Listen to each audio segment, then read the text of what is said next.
Hey, thank you very much, India, for agreeing to give the Build a Cell seminar. Per our seminar tradition, I don't introduce speakers. I ask people to introduce themselves. So it's all yours.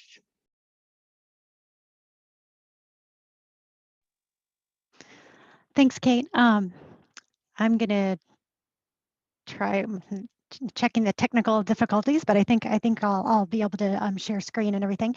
So thank you, Kate, and all of you for joining. India Hook-Barnard. I'm the executive director for the Engineering Biology Research Consortium.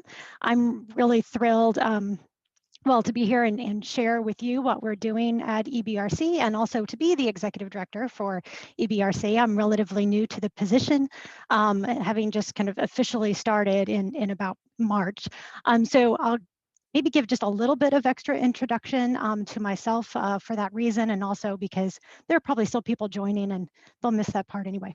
So my background, and one of the reasons I'm really excited about being with EBRC is that my background is in molecular biology and really transcriptional and translational regulation. And that's my PhD, my postdoc at NIH was focusing on those areas. So being with EBRC and getting to hear all the exciting work and research and progress that's been happening in the field and in synthetic biology is just amazing to me. And so I'm really excited about that and Build a Cell and hearing more that's happening here. So after my postdoc, I moved to the National Academy of Sciences, Engineering, and Medicine and worked in science policy, mostly on issues of emerging science and technology, including, of course, synthetic biology, engineering biology, as well as precision medicine and biosecurity and biodefense issues. So I will just try to share my screen.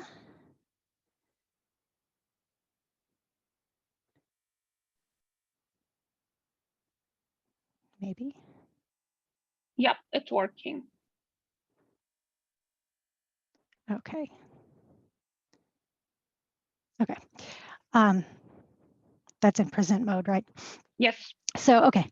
So I'm title of my talk is EBRC Research Policy and the Bioeconomy. So I'm really going to give you sort of an overview of EBRC and the work we're doing both in advancing engineering biology research and policy, and then moving toward building a better bioeconomy. If I can click my screen. So the Engineering Biology Research Consortium is a leading US-based nonprofit. It's a public-private partnership, and we build an inclusive community that's committed to advancing engineering biology to address national and global needs. That's our mission. That's why we exist. So what do? We showcase cutting edge research in engineering biology. We identify pressing challenges and opportunities, both in the research space and in the application space. We develop and communicate compelling research roadmaps and programs that help address the challenges and the opportunities for engineering biology, and really provide timely access to our members and others related to key developments in engineering biology. Who are we? This is really a member-driven, member-led organization. And our members are, we're really kind of in the sweet spot with academic members and research scientists, industry members, and government partners, or maybe I should say sponsors and colleagues from government. And so we're really in that kind of nexus of those groups and able to provide support and help move engineering biology forward for all of those groups, and with all of those groups, driven by their guidance. So our individual members, that's really our academic members, and there are I'm going to say moving toward 200, more than 150 individual members. about 17 or 19 now industry members, and then we work with government partners. Our student and postdoc association is really growing. I think I'm going to say we're at 300 student and postdoc members now, but there may be somebody on the call that can correct me. We might be past that.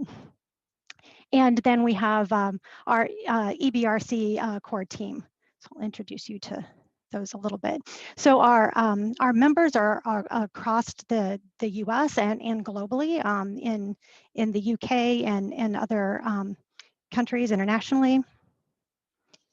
Just as another quick view of our academic membership, there's about 40 academic institutions, and again, more than 150 academic members. And then our institutional members, as I said, there's really 19 now. I think the ones that are not shown on the screen, we've just been joined by Lockheed Martin and Sarah Carter Consulting. And so we're really excited about the growth in that area as well, and those industry members and partnerships and the expertise and insight that they bring to our programs. Our government engagement, we work with a lot of government officials, colleagues, leaders. We have grants and are sponsored by NSF, DHS, DOD, and NIST. As I mentioned, we're really a member-led and driven organization, and so our that means that for all of our programs, we have working groups and committees who really provide their expertise, whether it's developing the roadmaps or other programs.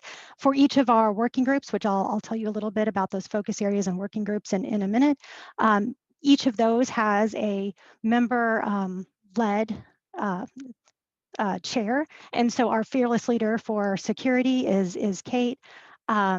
And for each of the other working groups, as I'll point out in a minute, these folks also serve on our steering committee to really help oversee what we're doing, provide direction, help us set priorities, and really coordinate and make sure that we can be as impactful as possible in advancing engineering biology. So the team, there's about 9 of us. So I'll point out the folks as I talk about the different programs. If you have any questions, you want the real details or the real expertise on what's happening, then by all means follow up with, email the folks you see here. And I'll, as I said, I'll point them out when we're talking about the different programs. I also just want to mention Sifeng Chen, Albert Hinman, and Becky McElprang, who are ebrc science postdocs with us right now. And that's a fantastic program. You'll see, again, the work that they're doing now. But for that program, the postdocs have about 75% of their time is spent on ebrc programs and efforts, and 25% of their time developing an independent project. So I'm just going to put in a plug for the fact that we are hiring. So if you're interested in science policy in the postdoc position, whether it's right now or you're just thinking that's something you'd like more information about or might be considering in the future, by all means, check it out, tell your friends. We'd love to talk with you, and please give that a look. So again, ebrc is our real mission is advancing engineering biology to address national and global needs. And part of how we are organized to do that is in these 4 focus areas. So really the technical research, road mapping, security, education, and policy and international engagement. So I'll tell you about some of the work in each of those areas.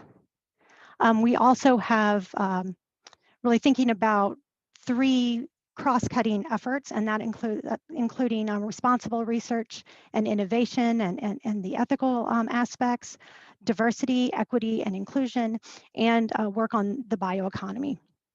So all of these will be, sort of woven in and integrated throughout the other work, and I'll point some of those out.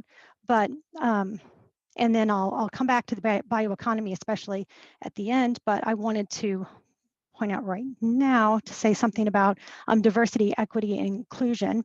And that's for EBRC, we are really viewing this as a mission critical effort. That there is certainly a moral imperative regarding diversity, equity, inclusion, and justice.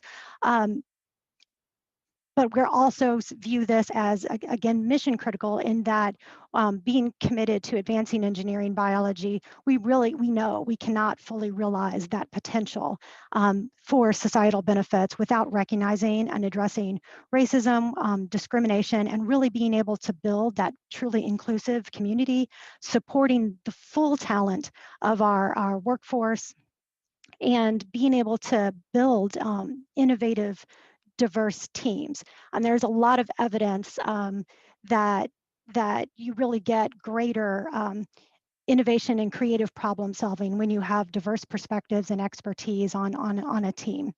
So this is really a long-term effort for us. We're laying out a strategy and an action plan for 1, 2, 3 years and really beyond, looking beyond that. On the other hand, we really want action now. And so it is a little of a challenge to be able to pace ourselves so that we are both building the right foundation to move forward in a really thoughtful and sustainable, impactful way, and at the same time to try to take some concrete steps right away. So we're working on that, again, integrated with and work with all of our working groups and membership in this area, and some particular focus on membership, communication and outreach, and policy and advocacy. So I'll tell you a little bit about what's happening in each of the 4 focus areas, starting with our road mapping focus area and that working group. So as I mentioned, each focus area has a member-led, is led by a membership. In this case, Michael Kopke is from LanzaTech, and he's the chair of the road mapping group, and is admirably led by Emily, who's all knowledgeable for our roadmaps. So the focus of the research road mapping group is really to develop ambitious and visionary roadmaps to really lay out for the engineering biology community, meaning academia, industry, and government, what the priority areas are for research over the next 2 decades, to really be able to focus on how to coordinate or invest, whether it's government funds or industry funds, to really help expand and develop areas in engineering biology, to really engage new stakeholders and people who may not realize what they have to contribute to engineering biology, but those diverse expertise are also, critical to helping to achieve this. And so being able to pull them in for some of the road mapping work, and really to inform the research and scientific community about those challenges and opportunities that they've collectively developed, but then to share it out with the broader community and be able to really tackle those goals. So the engineering biology, the first flagship roadmap was developed in 2019, or released in 2019, Engineering Biology, a research roadmap for the next generation bioeconomy. The way this was organized was around 4 technical themes: engineering DNA, biomolecular engineering, host engineering, and data science. And then with the 5 application sectors of industrial, biotechnology, health and medicine, food and agriculture, climate and environmental, biotechnology, and energy. And so this really took a matrix approach in looking at each of those technical themes and the application areas, and identifying those technical challenges, the big goals, and the breakthrough capabilities that were needed in each of those areas to develop milestones in and goals for 2, 5, 10, and 20 years. And so as you can imagine, at the time developing a roadmap for 2 years out, that's really looking largely at research that's already active and ongoing and is even currently supported. 5 years and 10 years is really building on that work, and so you can anticipate it or project out what you expect is going to be happening, but it's also going to require coordination and targeted investment. That means both in terms of collaboration and work and also financial investment. And then again, the 10 years and the 20 years is looking much beyond that, and some amount of very aspirational, ambitious, and thinking even creatively about what those goals are, what might be achieved.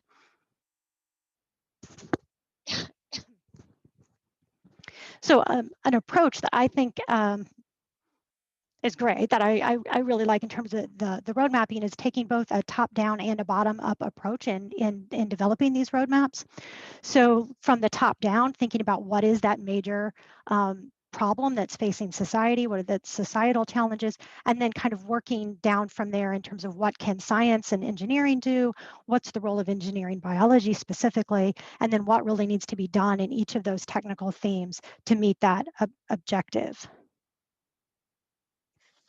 This is an example in health and medicine, and so I'll just point out that a really big, an example of a societal, large societal challenge, eradicating existing and emerging infectious disease is one example of a big goal or target in the health and medicine application area. So then from the bottom up, working through use that same matrix, looking at the bottlenecks and the potential solutions, really what are those technical issues and barriers, and what are the nascent or expected tools and technologies to really help address them. And then building up from there, the technical milestones, what would be a really huge breakthrough in capacity or capability that would really kind of change the game. What is it that we're able to accomplish today in terms of the state of the art, and then looking at those bigger goals and outlining those. So who are the roadmaps for? Everyone in the community. So it's by the community and for the community and researchers. And we really hope that this is something where you're able to coalesce around the societal challenges and what it is that SynBio can really do to help be impactful and help solve those challenges. Build collaborations, proposals, and projects. Both those are reflected in the roadmap, but also the process of undertaking the roadmap, participating in the roadmap, also hopefully helps stimulate some ideas and helps introduce you to people and ideas and projects that you might not otherwise have, and really help catalyze those. And then it's just as an example, useful for perhaps postdocs who are thinking about what's their next step and what's their next research question, and being able to look at that roadmap and say like, oh, this is where we're going, or this is where the experts in the field and industry have really laid out what they think is coming next or needs to be done, and what's an important challenge. And so that could be helpful in that way. In terms of funders and government, again, really looking at the opportunities in the field, where needed, where there's milestones and targets that they really want to consider in terms of program development, whether that's putting out a request for proposals, developing programs, or investing in funding, or helping, again, to bring together collaborations. These are also provide concrete, in some cases, examples for senior leaders in government as they're trying to explain what's happening and what the opportunities are in engineering biology. And then also just regular updates to really help us understand what's happening in the field. Again, what are those opportunities? Where are we making progress? Where could there be more attention or investment that could really help move us forward? So I had mentioned just at the high level, the engineering biology roadmap from 2019.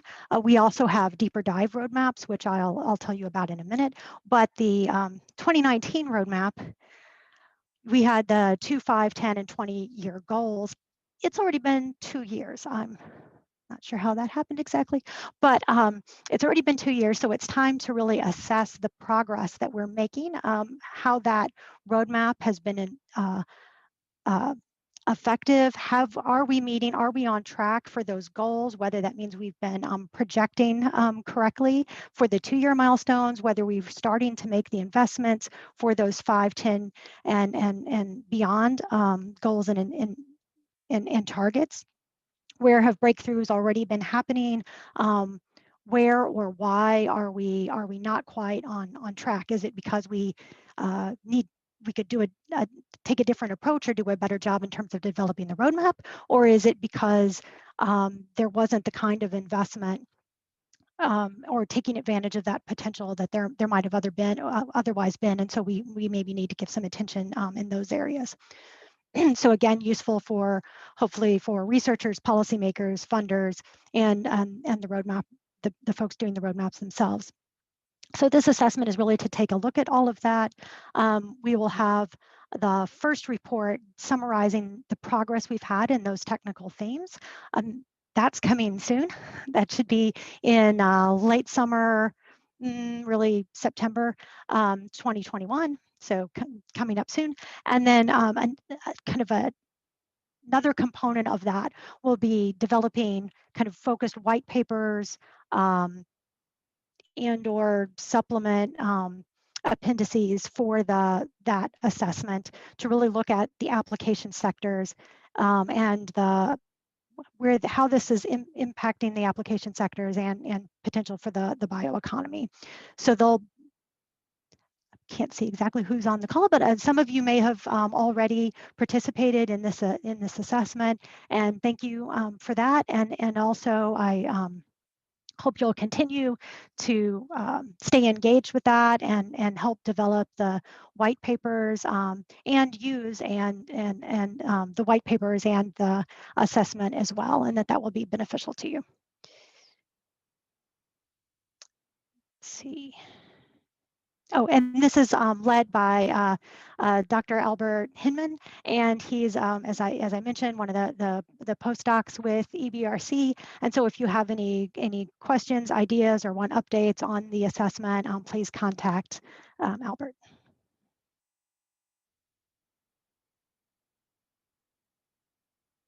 So, for our deep dive roadmaps, this is really looking from that overview engineering biology roadmap, really focusing in on a couple of areas where we could get a little deeper and provide more information. And so a few of those have already been done on the microbiome engineering biology at the interface of material sciences, and then also a roadmap for enabling defense applications through engineering biology sponsored by the Department of Defense. Those roadmaps are all available at our website, which you can see there. I'm going to skip a bit, I'll just highlight. And since this is being recorded, you can see it on the recording. In our material science roadmap. And then I want to point out and promote and celebrate that we're launching our next kind of deep dive roadmap, Engineering Biology and Climate Resilience. It's a research roadmap for a sustainable environment. So that's starting now. We're recruiting contributors. The first workshop will be held July 28th. And for the first workshop, that's really focused on ebrc members and our student and postdoc association members. And you're really encouraged to register. Please do so, participate. We'd love to have your ideas and engagement on that right away. Subsequent workshops will be open to anyone who's interested, and that would be great to have your participation. This is led by Dr. Sifeng Chen, one of our science policy postdocs. And so again, if you have any questions on this effort, please contact CFANG. Oops. I want to point out just a couple of little things on the climate roadmap, because I think the way they're thinking about it and organizing it here is really exciting. The technical themes they're looking at and the kind of matrix they're building, the technical themes are around mitigation, adaptation, and sustainability. The 4 application sectors, they're looking at the kind of biospheres of land, water, air, and people. So this is our aim is, we are here getting ready to start the first workshops and writing and development of that. We expect to have an update at COP26, the Convention of Parties of an international meeting on climate in November, and the target date for publication of our roadmap is Earth Day, just ahead of Earth Day 2022.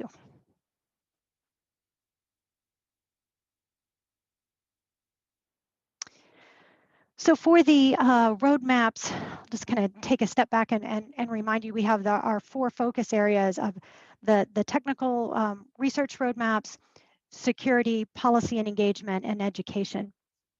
And sometimes in my head, the way I think about that is that there's, in terms of advancing engineering biology and addressing those national and global needs, really at the core of that is, what are the technical and scientific possibilities? What is it that we can do to advance engineering biology that's really going to bring promise and benefit and help address those issues? And that's sort of what the technical roadmap area really does. And then there are these other focus areas, the security, education, policy, and international engagement, that really help advance those. It puts it in context, that you have these tools and technologies, but are they effective? Are they actually benefiting anybody? Are they addressing those needs, national and global needs? And how do we make sure that we're addressing or realizing the potential and the benefits of those tools and technologies and research?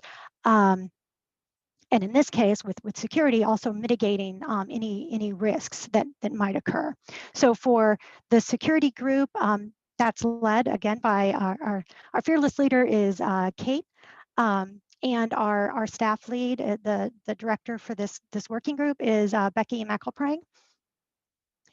And the focus is really bringing together a terrific and very engaged group of government stakeholders, having a lot of discussion with researchers and experts, and being able to provide help develop a culture and build toward a more secure and safeguarded engineering biology research enterprise.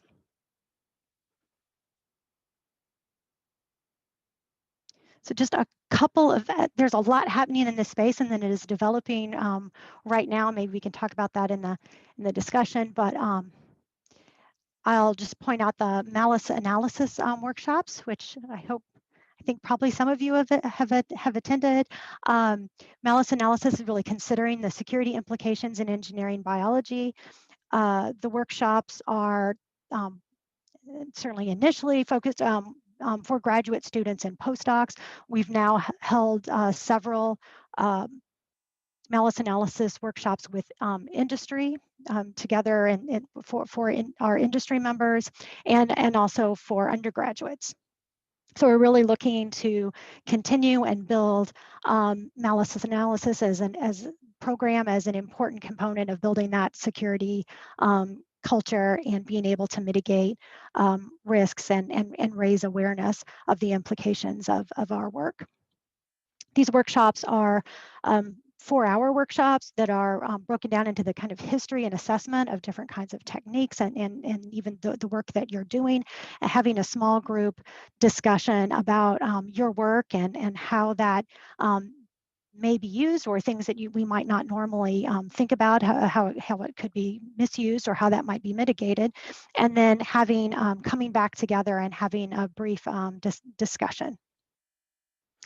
So that again is led by Becky McElprang, and if you are interested in participating in malice analysis or bringing that kind of workshop to your institution, please contact her. For policy and international engagement, we have a relatively new chair. Emma Frau from Arizona State University has just agreed to join, or she's been part of the working group, but she's now the chair of that working group. And I'm the staff lead with Emma for this work. And this working group and this focus area is really aimed at those policy issues that either affect or are affected by engineering biology. It's also a key focal point for international engagement and our partnerships and being able to represent the engineering biology community at international forums and to consider policies and processes globally.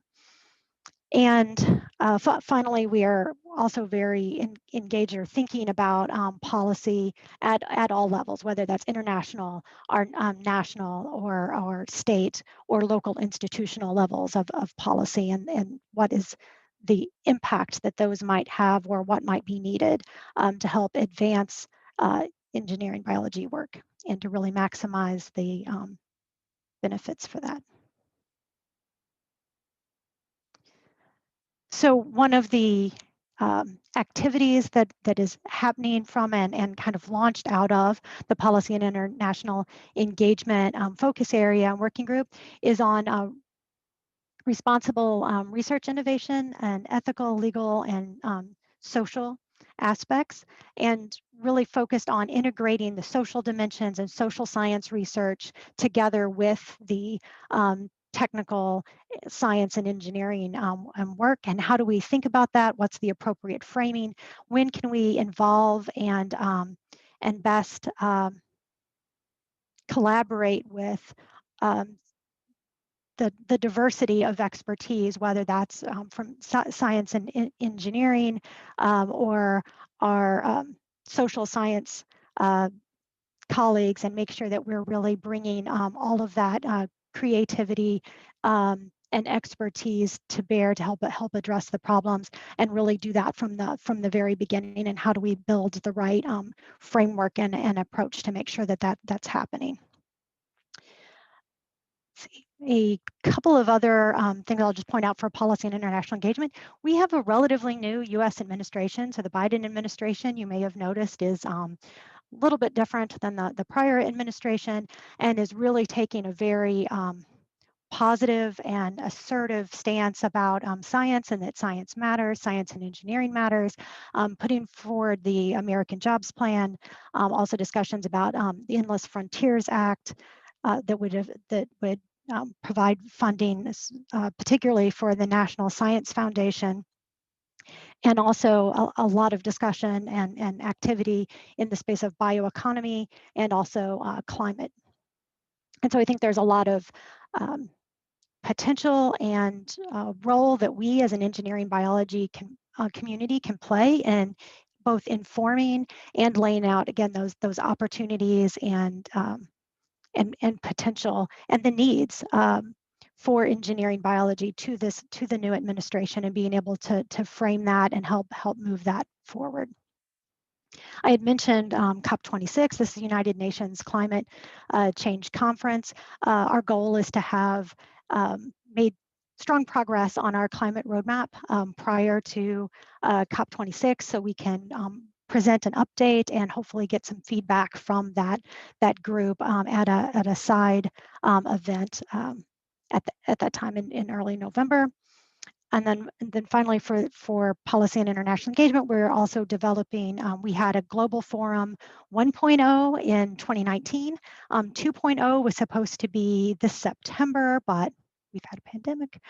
So we're going to be, and having people in person, I think, for this meeting is really important, bringing people from around the globe and being able to engage in person, I think, is a critical component of that. And so we're going to reschedule that into probably early spring of 2022 so that we'll have the global forum in person, probably here in the Bay Area. So please keep your eye on that. And then last, but certainly not least, our fourth focus area and working group. The working group is led by Javan Oza from Cal Poly, and our staff lead is, again, Emily. She's very busy. So the engineering biology, this focus area is really focused on improving education, training, and workforce development for engineering biology, and looking at not for academic researchers and thinking about that workforce. What do we need from undergrad to graduate school, postdoc, and career development in the academic space, but also in manufacturing, the commercial space as well, and being able to share and promote whether it's educational modules or other information to really be able to help build communicate the opportunities of engineering biology and also help to build that workforce.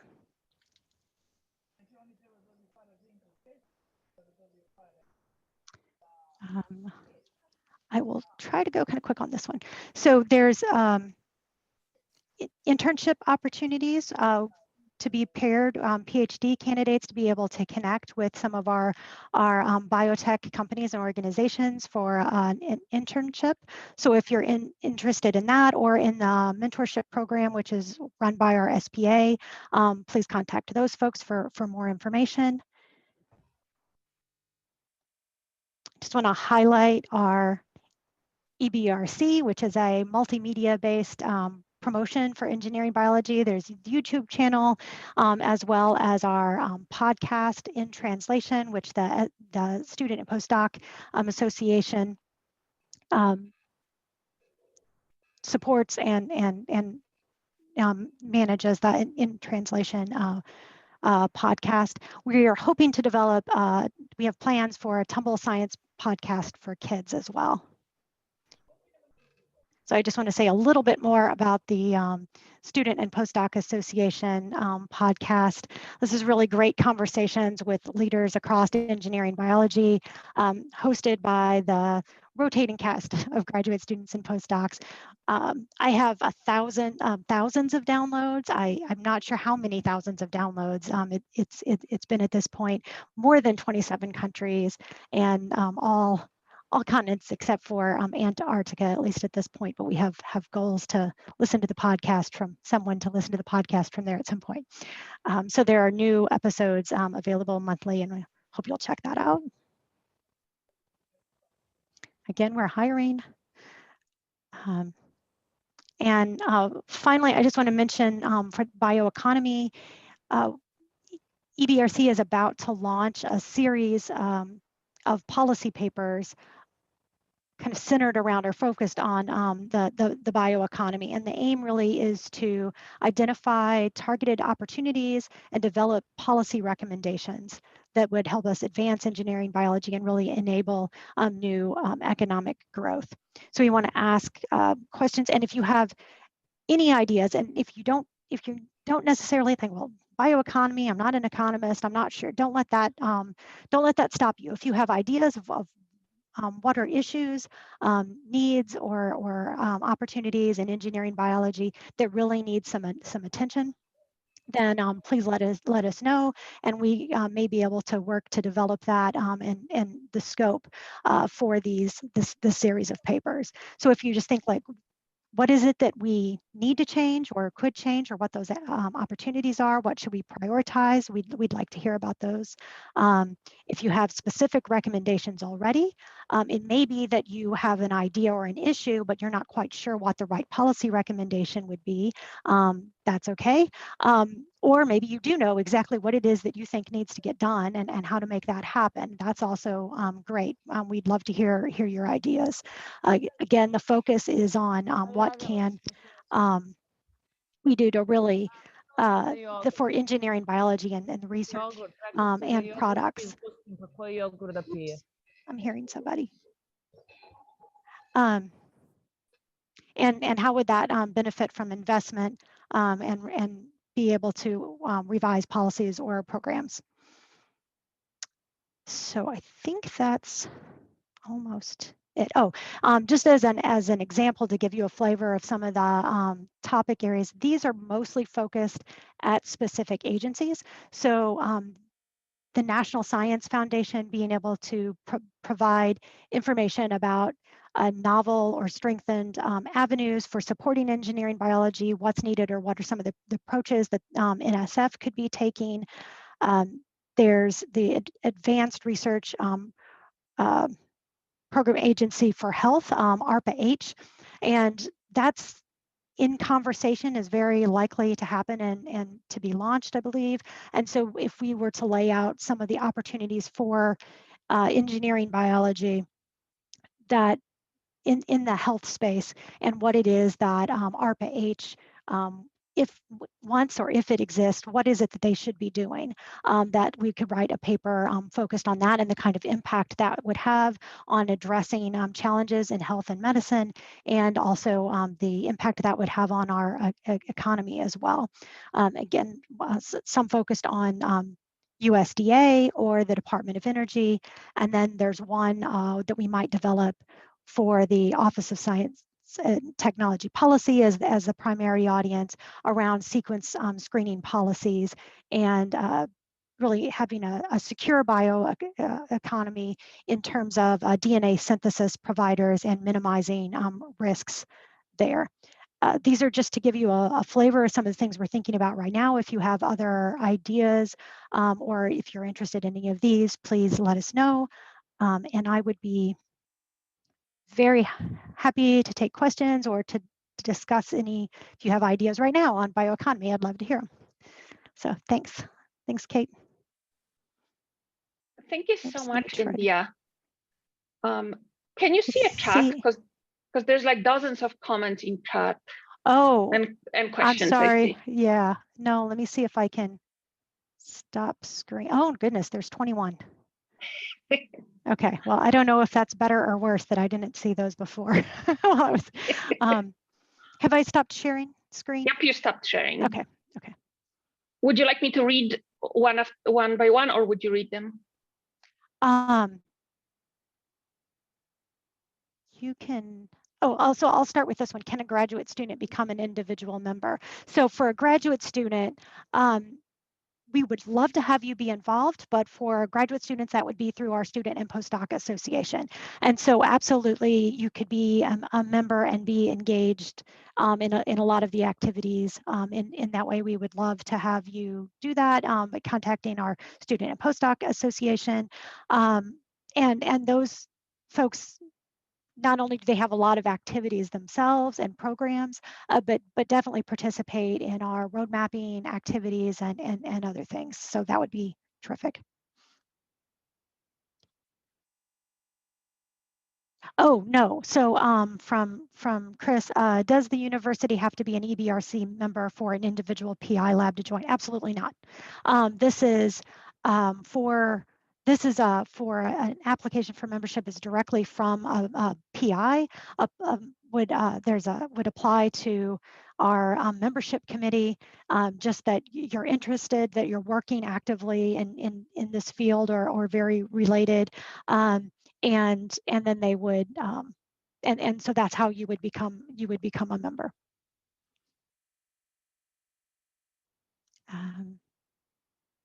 Brenda Anderson. So computer scientists get involved. Yes, I think, yeah, absolutely. And you're even a synthetic biologist in silica. So I would say definitely same thing, both even if you're not a member, being able to contribute your expertise and interest to the different roadmaps and some of the different programs. But I would say absolutely, in the same way that said for CRUS, applying for membership, you're actively working in this space. No GU required. It can be in silica. That's definitely one of our key technical themes. The data science, the computational science is essential for advancing engineering biology. So yeah, absolutely.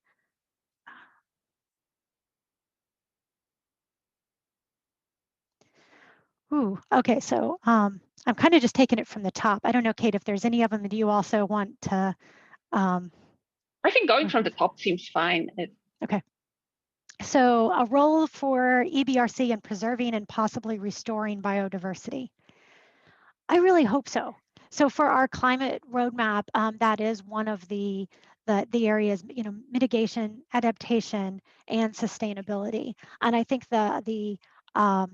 in terms of biodiversity, I don't know if you mean restoring biodiversity, if you mean sort of like reviving the woolly mammoth, or if it's so I don't know, Kurt, if you want to comment on what you more specifically what you mean there, but I think that's certainly those discussions and what might be possible and what's needed and what the technologies are, and even thinking big and ambitious is what the roadmaps are aimed at. So I certainly hope so, and being able to see what the particular roles and that engineering biology can contribute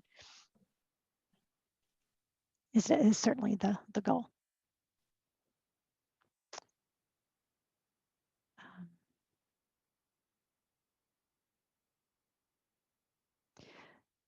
So Manny, if I'm reading this correctly, I really like your cell-free sections of the ebrc roadmap. I'm in our roadmapping group here at Build-A-Cell. If your roadmap is a living document, I would love to see some collaboration and writing together expanded engineering synthetic cells section. That's great. I would say just at a more immediate level for the assessment, if there are some ideas or things that either have happened or we need greater progress in those areas, then letting Albert Hinman know that and getting on that radar and being part of that discussion right now would be terrific. I think also if you're suggesting having a deeper dive or having that be a component of a deeper dive roadmap or other programs or conversation, I think that's would be a very welcome continuing discussion. I like how the roadmap tries to connect areas. Our field is so diverse, and it's sometimes hard to see the connections between different research. This is something that I really love, and honestly, I mean, so it's one of the things that I love about ebrc, and that I'm excited to be at this organization as well, is to be able to think about the core and basic foundational technologies and opportunities and developing those, but then all of the different application areas and the diversity there, in being able to think about whether it's data science, but it's applied to environmental biotech or in industrial biotech or in health and medicine. And so being able to have that broad view, and people who might not work with each other on a regular basis, or like in the case of the material science roadmap, having folks that are experts in material science and they might have thought like biology, it's not really my deal. Getting them together and really sparking some new ideas and approaches, I think is a really exciting aspect here.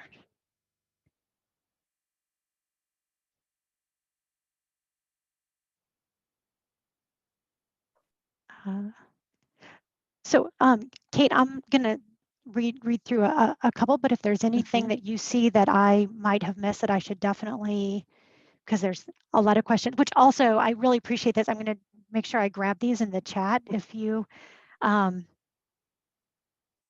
trying to save the chat, so as ideas and suggestions are really appreciated and great. I can save the whole chat for you. I can send it to you. Okay, that's great. Yeah, that would be good. I tried to save it, but just in case.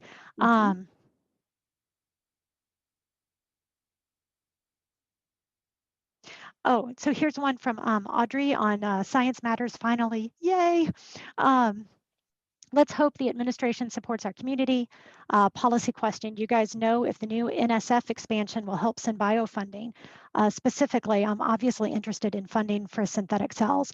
So this is, I absolutely expect it to. And I don't think that's just wishful thinking, but I also think there's an opportunity and a need for us to say why and how, and to make the case that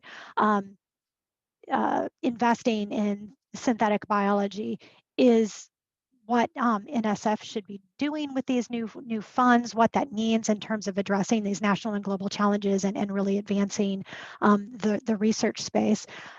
So that is one of when I talked about the bioeconomy policy papers, for instance, that first one about NSF and what they should be doing and the directions they should be taking, that's fairly motivated by the discussions, whether it's the Endless Frontiers Act or which one actually comes out of Congress, that it looks like there will be significant funding for NSF, and that being able to lay out a path of why and how that could be used in the engineering biology space, and that would be a good investment and a needed one, is part of what that white paper is about. So again, that's a place where having your ideas on that or participation in it would be great.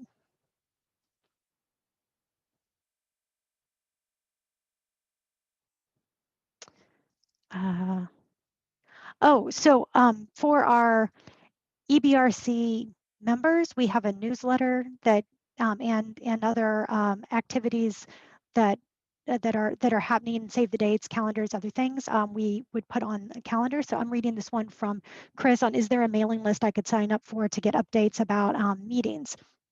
So if you're an ebrc member or SPA member, you would have access to both our Slack channel and other things to be able to know about that. If you're not, definitely check our website. A lot of the times for these meetings, we have a calendar. As the climate roadmap meetings, for instance, are planned, that and the registration for that would be put on our calendar, and we would highlight on our events on our website. We are also looking, we have another mailing list that is not for folks who are not yet our members. Sort of more of a friends of ebrc, and just to get those kind of updates. In theory, in the future, the goal is to be able to have kind of a occasional broader update mailing list that's not the same as our membership newsletter. We haven't rolled that out yet, but again, a lot of that information would be on our website. And it would be terrific, yeah, if you check that out and are able to attend the meetings. Right now, we're largely virtual still, but we are starting to have some of our meetings or planning meetings even for September, to start to do those in person. And also, because our membership is across the country and even internationally, we also look to have those meetings in different locations across the country as well.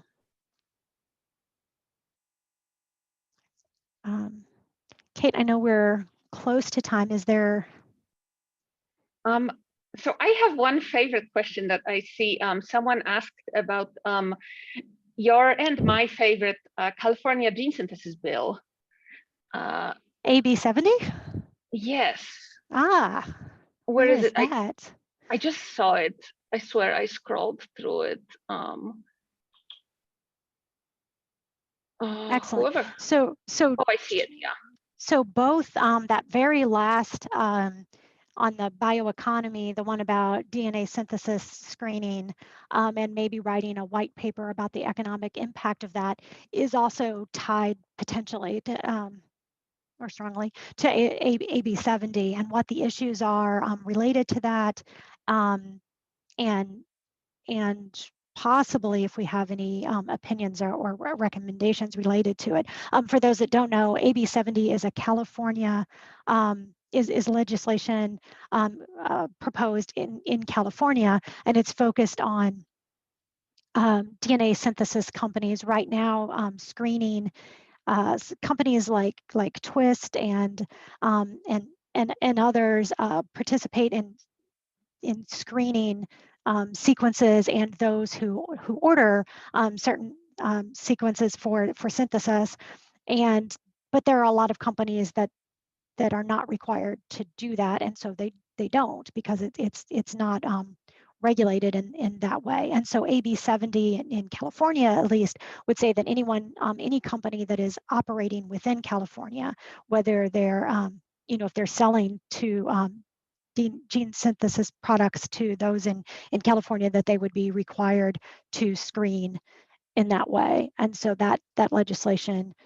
is active, and so we might are very likely to develop a paper or information to help inform that discussion. Kate, did you want to add to that, or clarify or correct anything I said on that one? No, I think you said it really well. So I just found the question. It's from Hoshi, and she said it's potentially going to have international impact as all companies sell to California. It would be impactful on our synthetic cell and artificial genome community.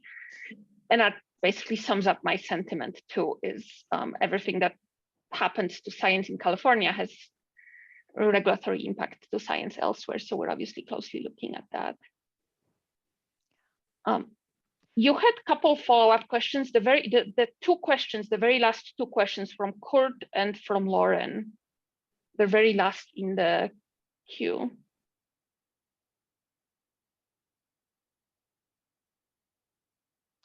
Oh,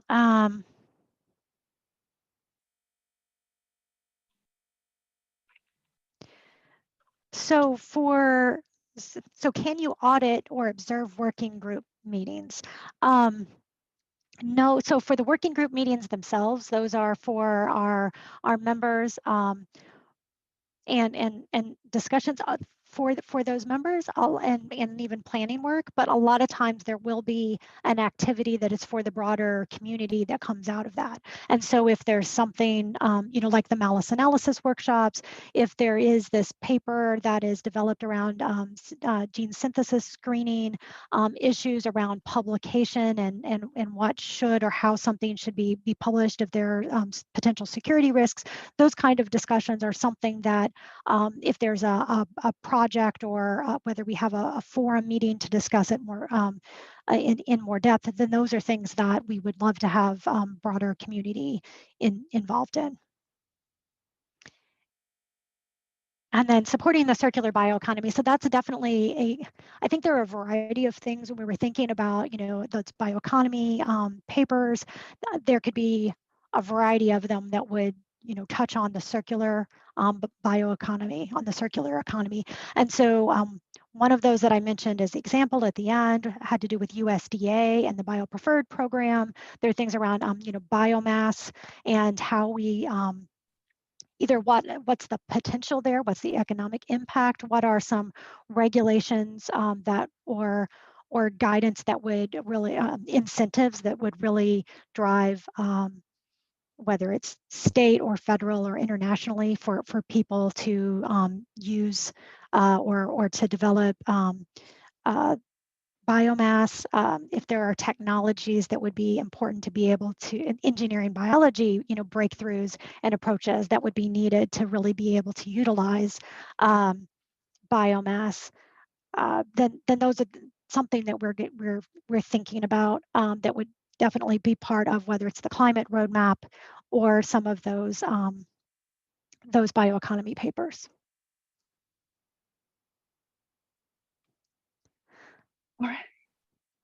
All right. Thank you very much. I think we're running out of time. Okay. Thank you. That was great. I really appreciate all the questions. This is I'm excited to. I'm sorry for the ones I've missed, but I'll look at those. And as I said, definitely email me, email the team if there's a particular piece that you're interested in, and we'd love to have you be involved. And India, I'll send you the talk transcript. Okay, thanks, Kate. Thank you. Thanks for inviting me. This is really good. It's fun. Thank you. Thank you so much. Thanks. Bye. Bye. Bye, everyone.